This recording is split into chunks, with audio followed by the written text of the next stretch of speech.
right, so Ben, we want to get your concluding thought then on where we see the China-Taiwan situation as it relates to the United States' policies. Yeah, I think this is one of these issues where Biden, unlike Trump, he needs to rely on the international community. He needs to rely with the partnership with Canada, the partnership with Europe, the partnership with Japan and Korea.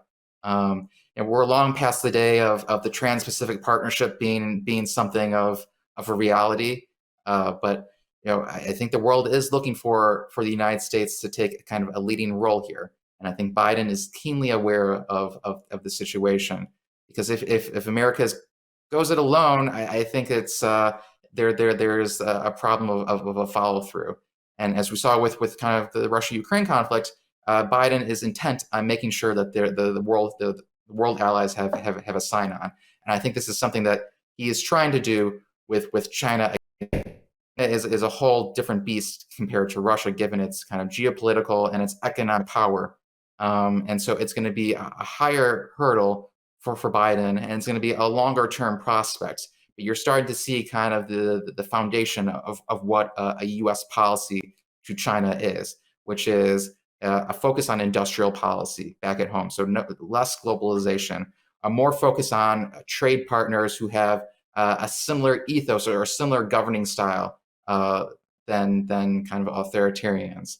And then you're seeing how willing is the United States willing to escalate situations of where they see that's violating democratic norms, whether it's in China or in certain regions of Taiwan, and can they create an international coalition that can stand up to the power of China?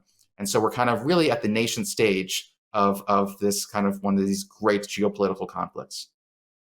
And the changing dynamics, it seems to be happening at a glacial level, but nonetheless, the stage has been set for finding partners with, as you say, the same ethos, quite different from what we saw, I think, under President Trump's leadership in terms of doing one-on-one deals. So let me ask you this: we only have about 2 minutes left, but the elephant in the room, is President Biden going to run again? Is President Trump going to run again? And where do you think the American population stands on both of those candidates? And who would be the candidates to replace either one of those individuals? Yes. So the American public do not want Joe Biden or Donald Trump to run for president again.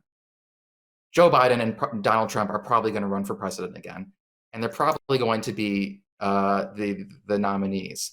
I think that Biden and Trump, they both need each other. President Trump, he needs Biden because Biden looks weak, and he has this whole theory that he lost the 2020 election, or that the Biden lost the 2020 election and it was rigged, and that he really won, and so he needs to prove himself again. Joe Biden needs Donald Trump because Biden said he is the only one who can beat Donald Trump, and that's true. That's how he won in 2020. He was viewed as the most electable, and Democrats are deathly afraid of Donald Trump being voted back in office again, and they don't have a clear alternative. And so, in the end, Biden's biggest asset may be less about who he is and what he accomplished, and more about who he isn't and what he didn't do, and being that contrast to Trump. But in the end, there is a lot of talk about alternatives beyond President Trump. It's not like the Republican Party is going to move away from Trumpism. It's just, is there someone who can out Trump Trump? And to that end, there is this one person, the governor of Florida, Ron DeSantis, who is setting himself up to be an even Trumpier version of the former president. But he's known as Trump without the baggage, and he's a younger version. And if Donald Trump runs for president, Ron DeSantis could plausibly run as well, and there could be a real fight there. Now, if Joe Biden doesn't run again, there's a lot of questions of who would take over for him, and right now it's just unclear. I think the real leading contender is the natural successor, the Vice President Kamala Harris. For all kind of the concerns of her position as Vice President, it's a position where people struggle, but she kind of checks a lot of the boxes, and she has a strong support in the Black community, which is an important Democratic constituency. And that If it's not Biden versus Trump, it could be Harris versus Ron DeSantis come 2024.